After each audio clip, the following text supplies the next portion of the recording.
صلى الله عليه وسلم كن عالما أو متعلما أو مستمعا أو محبا فتكن خامسا فتهلك أو كما قال عليه الصلاة والسلام إن الله وملائكته يصلون على النبي يا أيها الذين آمنوا صلوا عليه وسلموا تسليما اللهم صل على سيدنا ونبينا وشفيعنا وحبيبنا ومولانا محمد صلى الله عليه وعلى آله وأصحابه وبارك وسلم اللهم صل على سيدنا ونبينا وشفيعنا وحبيبنا ومولانا محمد লিপটাস microphone বয়ান আনছেন কেন? এটা তো বয়ান করা দেব না, লিপটাস আনছেন কেন? চেঞ্জ করেন।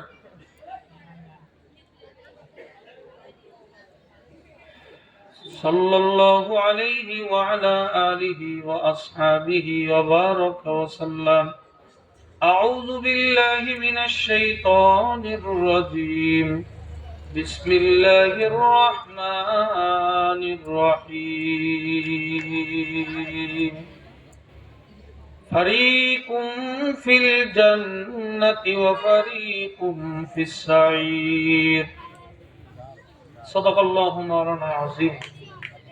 শুকরিয়া আদায় করতেছি মহান আল্লাহ পাক রব্বুল আলামিনের দরবারে, যেই মহান রব্বুল আলামিন আপনাকে আমাকে মৃত ব্যক্তিদের রূহের মাগফিরাত কামনায় শাহজালাল ভাইয়ের কষ্টে আয়োজিত আজকের এই মাহফিল এশারের নামাজের পরের অধিবেশনে আল্লাহ তাআলা আমাদের সবাইকে বসার তৌফিক দান করছেন। শুকরিয়া তার সবাই বলি আলহামদুলিল্লাহ। অল্প কিছুক্ষণ পরেই হয়তো এই মাহফিলের সমাপ্ত ঘটবে। আমাদের প্রধান মেহমান আমাদের মাঝে চলে আসছেন, সবাই বলি আলহামদুলিল্লাহ। আমি অল্প সময় কথা বলবো, বাকি আল্লাহ পাক রব্বুল আলামিনের ইচ্ছা। হেদায়েতের মালিক কে? আল্লাহ। একটু আসতে বলেন আল্লাহ। আল্লাহ পাক রব্বুল আলামিনের একমাত্র মালিক, হেদায়েতের মালিক হলেন আল্লাহ তাআলা। বয়ান শোনা, বয়ান করা, সমস্ত কিছুর মূলে মাকসাদ হচ্ছে হেদায়েত। মূলে মাকসাদ কি? হেদায়েত। এই হেদায়েতের উদ্দেশ্যে বয়ান শুনতে হবে, করতে হবে। কিন্তু বর্তমানে দেখা যায় ওয়াজ মাহফিলের পরিমাণ মাশাআল্লাহ দিলে কম না, বেশি হয়েছে, কিন্তু হেদায়েত বলতে কিছু নাই। কারণ ওয়াজ মাহফিল হয়েছে ট্রেডিশন, সুর আর কণ্ঠ শোনার পাগল হয়েছে। কি কথা ঠিক না বেঠিক? আসলে ট্রেডিশনাল ওয়াজ মাহফিল শুই না, কোনো ফায়দা নাই। বরং বয়ান শুনতে হবে হেদায়েতের উদ্দেশ্যে। আর হেদায়েতের মালিক একমাত্র আল্লাহ তাআলা। আল্লাহ পাক রব্বুল আলামিন যদি হেদায়েত দান করেন, অল্প কথার ভিতরে হেদায়েত হইতে পারে কি পারে না? ভাইরা, হেদায়েত হওয়ার জন্য বড় মাওলানা, বড় মুফতি, বড় মুহাদ্দিসের বয়ান শুনতে হবে এমন কোনো কথা কিন্তু নাই। বরঞ্চ যে কোনো একজন আদনা থেকে আদনা স্তরের মানুষ, মুচি মেথরের কথাও আপনার আমার হেদায়েত হইতে পারে। বলকের বাদশাহ ইব্রাহিম ইবনে আদহাম রাহমাতুল্লাহি আলাইহি, তিনি দাসীর কথায় হেদায়েত প্রাপ্ত হয়ে গেছেন। এত বড় একজন বাদশাহ সামান্য একটা দাসীর কথায় তার ভিতরে হেদায়েত হয়ে গেল, পরিবর্তন এসে গেল। ভাইরা, এই প্যান্ডেলের কথা বলা যাবে না। ওই করতেই যাও, কথা বলা যাবে না।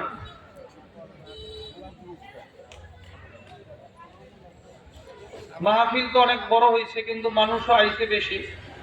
বাকি আশেপাশে দোকানে সব খাইয়া লাইছে। এই জন্য মাহফিল যারা আয়োজন করেন, আমি দাওয়াত নেওয়ার সময়ও বলি সবাইরই, এখানে বলতে হয়তো বা ভুলে গেছিলাম, মাহফিলের 3 কিলোমিটার এরিয়ায় কোনো দোকান থাকতে পারবে না। আমরা মাহফিল দেই মানুষকে বয়ান শোনানোর জন্য, মেলা জমানোর জন্য মাহফিল দিই না। কি কর? এমন একটা মাহফিলের খবর শুনলে মেলা জমে যায়, মানুষ সব মেলায় ঘরে মাহফিলে আসে না। এজন্য মাহফিলের আয়োজন যারা করবেন 3 কিলোমিটার এরিয়ার মধ্যে কোনো দোকান দিতে পারবেন না। আর যদি কেউ দোকান দেয় আপনাদের মাহফিলের এরিয়ায় 1000 করে চান্দা দাও মাহফিলে। কারণ আমার মাহফিল উপলক্ষে তুমি কামাই যাইবা, হবে না। আমার মাহফিল নষ্ট করতেছো। তুমি মাহফিল, তোমরা এখানে দোকান দেওয়ার কারণে লোকজন ওখানে ঘোরাফেরা করতেছে, ভলান্টিয়াররা দোকানগুলো বন্ধ করে দেয়, না হয় মানুষ এই শুধু ঘোরাফেরা করবে। মাহফিলে আসছে শয়তান এটা নিয়ে দোকানে নিয়ে ঘুরায়। এজন্য মাহফিলের 3 কিলোমিটার এরিয়ার মধ্যে সামনে যারা মাহফিল করবেন কোনো দোকান থাকতে পারবে না। আমরা মাহফিল দিচ্ছি বয়ান শোনার জন্য, মানুষকে শোনাবার জন্য। মেলা জমাইলে এক করে আরেকদিন মেলা করবে। যে আমরা মেলার দোকান দিছি, আসেন সবাই মেলা থেকে ঘুরে যান, একটা লোকও দেব না। কি কর এই মাহফিল উপলক্ষে আসে, এই মাহফিল গুলা সবগুলো এই মেলাগুলা নষ্ট করে। এই জন্য যারা স্বেচ্ছাসেবক আছেন ওই দোকানে পাটে যারা ঘোরাফেরা করে এদেরকে মাহফিলের ভিতরে ঢুকাই দেন, আর এই দোকানগুলো বন্ধ করে দেন। এখানে দোকানের কোনো দরকার নেই ভাইরা।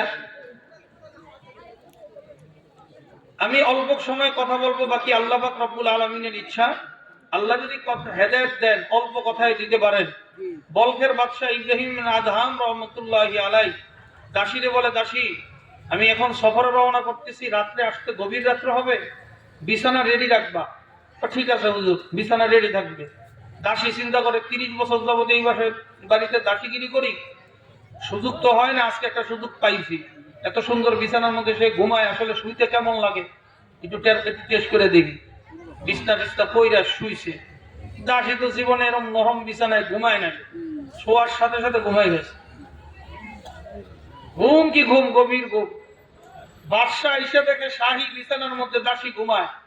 মেজাজ ঠিক থাকে? কথা বলেন, মেজাজ ঠিক থাকে?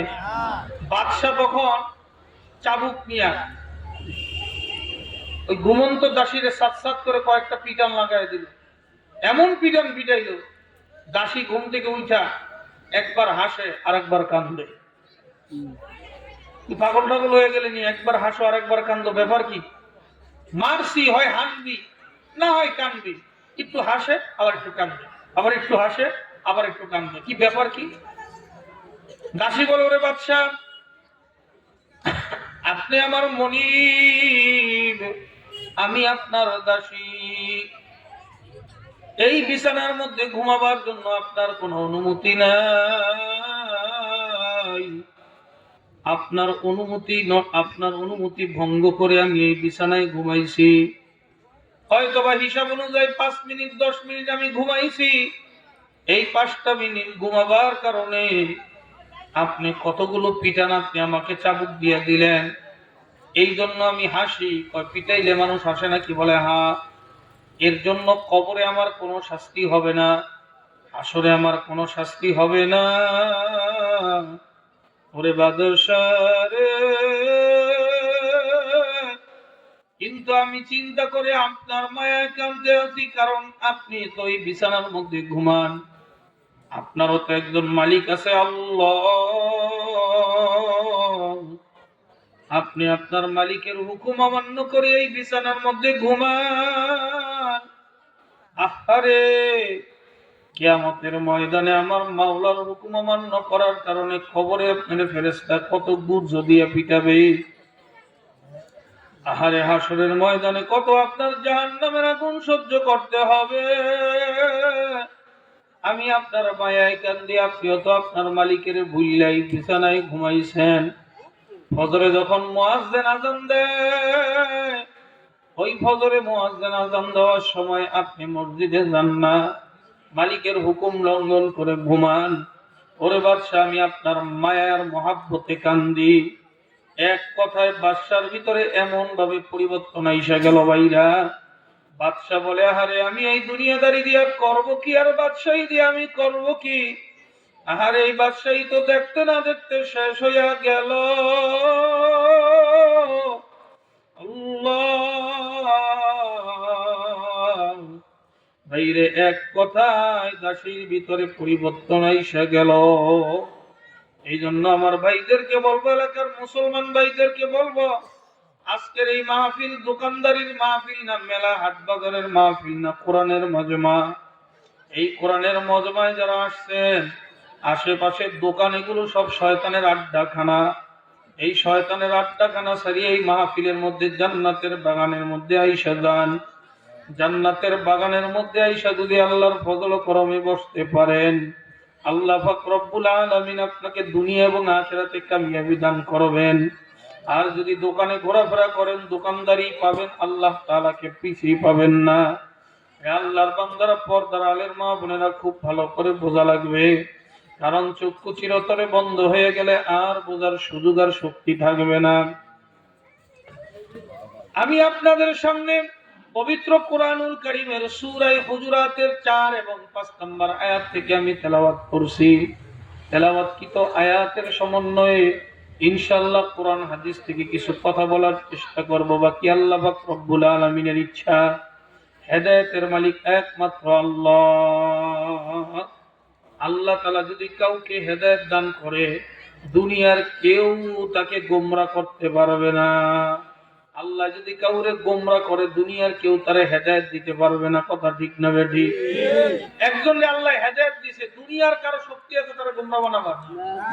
একজনকে আল্লাহ হেদায়েত দেয় নাই, দুনিয়ার সমস্ত নবীরা বিল্লাহ চেষ্টা করলে হেদায়েত হবে না। কি কথা ঠিক না বেঠি? এই হেদায়েতের মালিক একমাত্র আল্লাহ। যাক, ফয়সালা দেওয়া হয়েছে, আল্লাহ তাআলার পক্ষ থেকেই হয়েছে, কি আর বলার আছে। প্রতি বছরে তো মাহফিল করি, বয়ান করি, এই অবস্থা তো থাকে না। কঠিন অবস্থা। একেবারে পাশে দোকান দিতে এখানে চিল্লাচিল্লি করতেছে। ভাই, শাহজালাল ভাইয়ের দৃষ্টি আকর্ষণ করছে, আপনি একটু দ্রুত গিয়ে দোকানগুলো বন্ধ করেন, এখানে বয়ানই করা যায় না। টোটাল দোকান বন্ধ করে দেন, লাইনটা আগে সংযোগ বিচ্ছিন্ন করেন। লাইনটা সংযোগ বিচ্ছিন্ন করে দিলে হয়ে যাবে। ঠিক আছে, ঠিক আছে। জেনারেটর বিভাগে যারা আছেন লাইনটা বিচ্ছিন্ন করে দেন, ওখানে কোনো দোকান থাকবে না।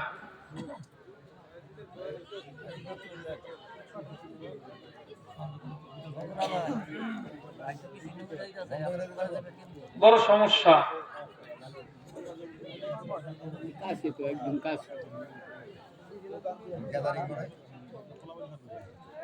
বয়ানের একটা হামও লাগে, ভাবও লাগে। কি কর? আশেপাশে যদি চিল্লাচিল্লি করে ওখানে আর বয়ান হয় না। হয় বলে আমার মেজাজ নাই, আশেপাশে কেউ কথা বললে বয়ান করতে পারি না। ইনশাআল্লাহ বন্ধ হয়ে যাবে।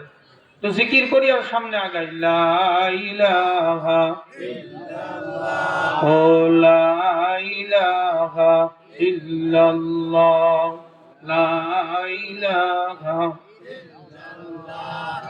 লা ইলাহা ইল্লাল্লাহ, লা ইলাহা ইল্লাল্লাহ, লা ইলাহা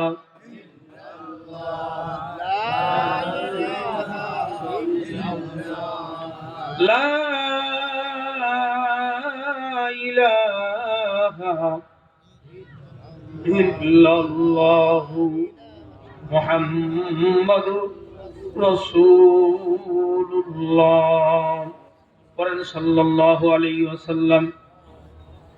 সূরা হুজুরাতের 4 এবং 5 নম্বর আয়াত থেকে আমি আপনাদের সামনে তেলাওয়াত করছি।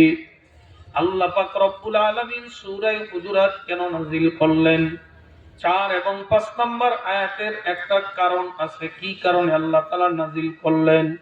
যে কোন প্রশ্নের জবাবে আল্লাহ পাক রব্বুল আলামিন যদি কোরআনুল কারীমের কোন সূরা নাযিল করেন, যে কোন প্রেক্ষাপটের কারণে যদি আল্লাহ পাক রব্বুল আলামিন কোন আয়াত নাযিল করেন, ওই প্রেক্ষাপটটাকে বলা হয় শানে নুজুল। কি বলা হয় বাবা? শানে নুজুল মানে নাযিল হওয়ার অবস্থা বা প্রেক্ষাপট। আল্লাহ পাক রব্বুল আলামিন সূরাতুল হুজুরাতের 4 এবং 5 নম্বর আয়াত কেন নাযিল করলেন? প্রেক্ষাপট, নাযিল হওয়ার প্রেক্ষাপট, শানে নুজুল। একদিন আল্লাহর রাসূল সাল্লাল্লাহু আলাইহি ওয়াসাল্লাম হুজরা শরীফের মধ্যে বিশ্রামরত অবস্থায় ছিলেন। কি অবস্থায় বাবা বলেন? দিনের বেলা সৌদি আরব যারা গেছেন, সৌদি আরবের মানুষ দিনের বেলা কাজ করতে পারে না। উত্তপ্ত মরুভূমি, প্রচুর তাপ। কি কর? প্রচন্ড গরমের কারণে সৌদি আরবের দিনের বেলায় কাজ করা যায় না। উত্তপ্ত মরুভূমির ভিতরে মানুষে কাজ করতে পারে না। নবী আমার ওই জায়গায় বিশ্রামরত অবস্থায় ছিলেন। আল্লাহর রাসূল সরকারে দো আলম বিশ্রামরত অবস্থায় ছিলেন রুমের ভিতরে, হুজরা শরীফের ভিতরে। এমন সময় কিছু লোক বাহির থেকে আল্লাহর নবীকে চিৎকার চেঁচামেচি করে চিল্লাচিল্লি করে ডাকাডাকি শুরু করলো। আল্লাহর নবীর বিশ্রামে ব্যাঘাত ঘটে গেল। আল্লাহ পাক রব্বুল আলামিন এতটুকু নবীদের বিশ্রামের ব্যাঘাত সহ্য করতে পারলেন না। কোরআনুল কারীমের আয়াত নাযিল করে আল্লাহ পাক রব্বুল আলামিন ফরমান, ইন্নাল্লাযীনা ইউনাদুনাকা মিন ওয়ারাইল হুজুরাতি আকতারুহুম লা ইয়াকিলুন। হে নবী, যারা আপনাকে হুজরাত শরীফের বাইরে থেকে চিল্লাচিল্লি করে ডাকাডাকি করে, অধিকাংশই জানে না। আকসারুহুম লা ইয়াকিলুন, অধিকাংশই জানে না, বুঝে না, অধিকাংশই বুঝ নাই। ওয়ালাউ আন্নাহুম সাবারু হাত্তা তাখরুজা ইলাইহিম লাকানা খায়রাল লাহুম, যদি তারা ধৈর্য ধারণ করত ততক্ষণ পর্যন্ত, এটা তাদের জন্য মঙ্গল হতো। নবী নিজের থেকে বিশ্রাম শেষ করে নিজে নিজে বাহির হওয়া পর্যন্ত যদি ধৈর্য ধারণ করত, লাকানা খায়রাল লাহুম, এটা তাদের জন্য মঙ্গল ছিল। লাকানা খায়রাল লাহুম, এটাই তাদের জন্য উত্তম ছিল। আল্লাহু গফুরুর রহিম, আল্লাহ তাআলা ক্ষমাশীল এবং দয়াময়। এ আল্লাহর বান্দারা খুব ভালো করে বুঝেন, নবীজি বিশ্রামরত অবস্থায় বাহির থেকে ডাকাডাকি করার কারণে আল্লাহর নবীর বিশ্রামে ব্যাঘাত ঘটে গেল। আল্লাহ তাআলা কোরআনের আয়াত নাযিল করেন, আর এই আয়াতের তাফসীরের মধ্যে রাইসুল মুফাসসিরিন ইবনে আব্বাস রাদিয়াল্লাহু তাআলা আনহু তাফসীর লেখেন। ইবনে আব্বাস রাদিয়াল্লাহু তাআলা আনহু লেখেন, নবীদেরকে যেমন সম্মান করতে হবে, জামানার আলেমদেরকে, ওলামায়ে কেরামদেরকে নবীর মতোই সম্মান করতে হবে। জোরে কোন সুবহানাল্লাহ। এটা কার কথা? আমার কথা? হ্যাঁ, কথা কার? আল্লাহর কথা। বলেন, কথাটা কার? আল্লাহর কথা। কিন্তু নবীকে ওলামায়ে কেরামের মতো সম্মান করতে, ওলামায়ে কেরামকে নবীর মতো সম্মান করতে হবে, এই কথাটা ইবনে আব্বাস রাদিয়াল্লাহু তাআলা আনহু বললেন যে ওলামায়ে কেরামদেরকে নবীর মতোই সম্মান করতে হবে। এবার প্রশ্ন, আলেমদেরকে নবীর মতো সম্মান করব কেন? ওলামায়ে কেরামদেরকে নবীর মতো সম্মান না করলে আমার লাভ, সম্মান করলে আমার লাভ কি, না করলে ক্ষতি কি? তিন প্রশ্ন। বলেন কয় প্রশ্ন? তিন প্রশ্নের তিনটা জবাব। ওলামায়ে কেরামদেরকে নবীর মতো এই জন্য সম্মান করবা কারণ আল্লাহর নবী সরকারে দু আলমের বিদায়ের পরে ওলামায়ে কেরাম নবীর ওয়ারিস হয়ে দায়িত্ব পালন করতেছেন। নবীর ওয়ারিস। ওলামায়ে কেরাম হলো কার ওয়ারিস? তো জোরে বলেন, আওয়াজ করে বলেন, নবীর ওয়ারিস। ইতিপূর্বে 1 লক্ষ মতান্তরে 2 লক্ষ 24,000 পয়গম্বর যারা দুনিয়াতে আগমন করেছেন, 24,000 সমস্ত পয়গম্বররা জাতিকে কোনটা জান্নাতের রাস্তা, কোনটা জাহান্নামের রাস্তা, কোন পথে গেলে উম্মত জান্নাতে যাইতে পারবে, কোন পথে গেলে উম্মত জাহান্নামে যাবে, কোনটা হালাল কোনটা হারাম, এই দায়িত্ব পালন করেছেন নবীরা। আমাদের নবী হলো শেষ নবী। আমাদের নবীর পরে আর কোন নবী নাই। আসেনি? এক শ্রেণীর মুসলমান, এরা মুসলমান নাম ধারণ করে আমাদের নবীকে শেষ নবী মানে না, কাদিয়ানীরা শেষ নবী মানে। নাউযুবিল্লাহ। বলেন, কাদিয়ানীরা কি মুসলমান না কাফের? একটু জোরে বলেন, কাদিয়ানীরা মুসলমান না কাফের? কাদিয়ানীরা মুসলমান না, ওরা কাফের। ওদেরকে যারা কাফের বলবে না, তারাও কাফের। কাদিয়ানীরা বিনা দলিলে কাফের, কোনো সন্দেহ নাই। দলিল যদি দাও, অভাব নাই। আমার নবীকে নবী মানবা না, মুসলমান নাম ধারণ করবা, মুসলমান সমাজে তা বরদাস্ত করতে দেওয়া হবে না। কথা ঠিক না বেঠি? কাজে আগামীর বাংলাদেশে যারা সরকার গঠন করবে, যেই করুক, তাদের কাছে আমাদের আহ্বান, রাষ্ট্রীয়ভাবে কাদিয়ানীদেরকে অমুসলিম ঘোষণা করতে হবে। কথা ঠিক না বেঠি? রাষ্ট্রীয়ভাবে কাদিয়ানীদেরকে অমুসলিম ঘোষণা করতে হবে, কারণ কাদিয়ানীরা কাফের। ওরা মুসলমান হিসেবে যদি সমাজে পরিচয় দেয়, ওদের ছেলে মেয়েদের সঙ্গে কোনো মুসলমানের ছেলে মেয়ের বিবাহ বন্ধন বৈধ নয়। ওদের সঙ্গে মাসআলাগত ডিফারেন্স আছে। এই জন্য কাদিয়ানীদেরকে মুসলমান দাবি করতে দেওয়া যাবে না। ওরা কাদিয়ানী হিসেবে পরিচয় দিবে, ওরা মুসলমান নাম ধারণ করতে পারবে না। এর জন্য যদি আমাদেরকে আবারও রক্ত দিতে হয়, আবারও জীবন দিতে হয়, রক্ত দিব, জীবন দিব। নবীর খতমে নবুয়তের চেয়ার নিয়ে সিনেমিনি খেলতে দিব না।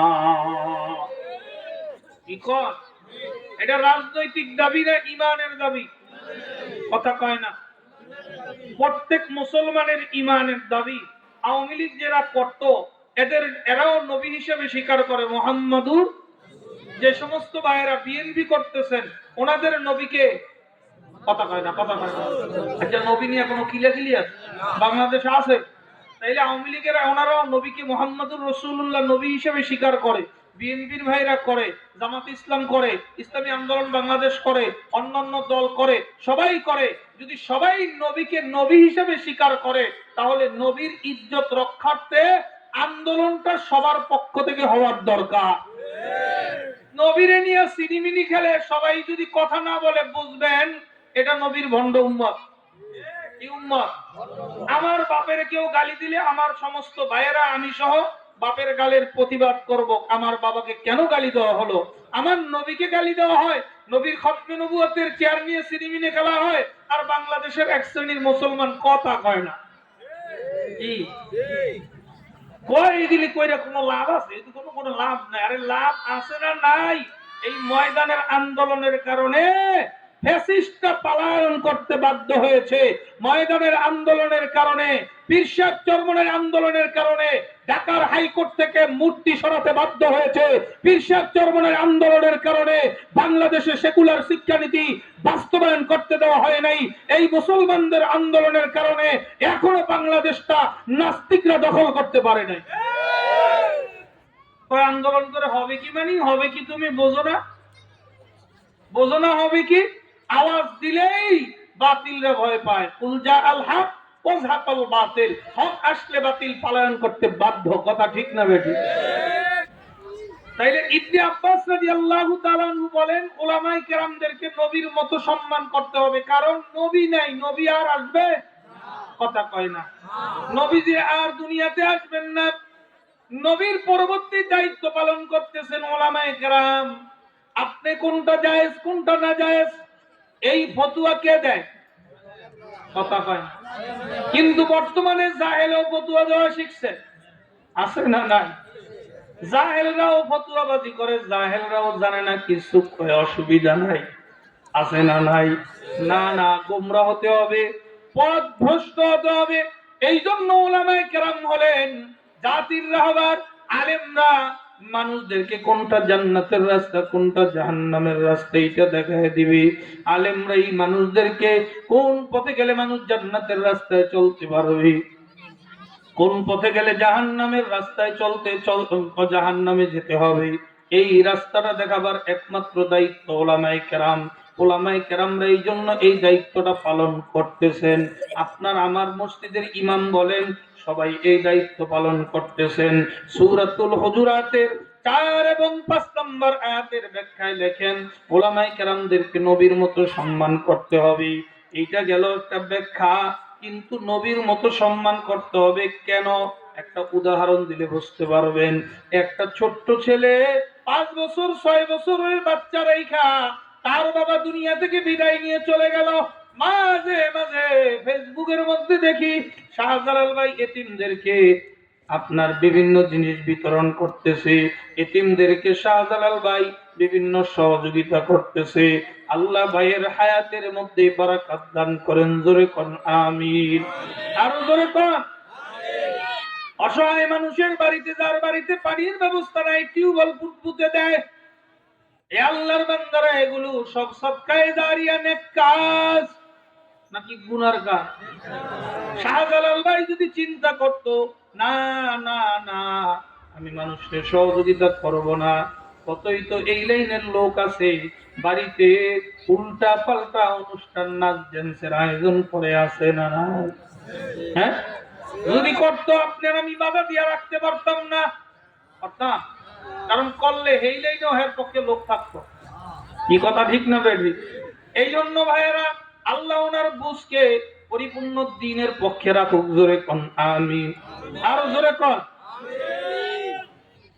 ছোট্ট বাচ্চাকে রাইখা বাবাই মারা গেছে, এখন বাচ্চারে দেখাশোনা করার কেউ নাই। এখন ওনার চাচা এসে কয় করে দেখাশোনা করার আর কাউরে লাগবে না, আমি চাচাই তোর দায়িত্ব নিলাম। আমি চাচাই তোর লেখাপড়া, তোর পোশাক, তোর যা লাগে আমি চাচাই দেখবো। এবার চাচাই তার লেখাপড়ার দায়িত্ব নিল, তার খাওয়া দাওয়ার দায়িত্ব, তার পোশাকের দায়িত্ব, চাচাই সমস্ত কিছুর আঞ্জাম দেয়। চাচাই আঞ্জাম দেওয়ার পর যেদিন ছেলেটাই উচ্চ শিক্ষিত হয়ে দেশে ফিরল, রসুনিয়া দোকানের চায়ের দোকানে কোনো কারণে দাঁড়াইছে, একজন মুরব্বী ডাক দিয়ে কয়, বাবা এদিকে আয়, শোন, তুই তোর চাচারে বাবার মতো সম্মান করবি। কথায় কি যুক্তি আছে? কেন? বাবার দায়িত্ব চাচাই কি করছে? কথা হয় না, বাবার দায়িত্ব চাচায়। এই জন্য এই যুক্তিতে মুরব্বী বলতেছে, বাবা তুমি তোমার চাচারে বাবার মতো সম্মান করবা। চাচায় বাবা নাকি না? বাবার দায়িত্ব পালন করছে, চাচাই তো বাবা না। দায়িত্ব পালন করার কারণে চাচারে বলছে তুমি তোমার বাপের মতো সম্মান কইরো। ঠিক আছে, ওই কথায় যেমন যুক্তি আছে। ওলামায়ে কেরাম নবীর ওয়ারিস, আলেমরা নবীর পরে দায়িত্ব পালন করতেছে। উম্মতের নামাজ পড়ানোর দরকার, ওলামায়ে কেরাম পড়াইতেছে। উম্মতের হারাম থেকে ফিরাবার দরকার, আলেমেরা ফিরাইতেছে। উম্মতকে জান্নাতের রাস্তা দেখাবার দরকার, আলেমেরা ফিরাইতেছে। এই জন্য ভাইয়েরা আমার, বন্ধুরা, ওলামায়ে কেরামদেরকে নবীর মতো সম্মান করতে হবে। কারণ নবীর মতো সম্মান করবেন কেন? কারণ তারা নবীর দায়িত্ব পালন করতেছে। কথা ঠিক না বেঠি? এবার সম্মান করলে লাভ কি, না করলে ক্ষতি কি? সম্মান করলে লাভ কি, না করলে ক্ষতি কি? সম্মান করলে লাভ কি? এই কথার প্রসঙ্গে ইবনে আব্বাস রাদিয়াল্লাহু তাআলা আনহু ফেরাউনের জমানার একটা ঘটনার উদ্ধৃতি দিয়েছেন।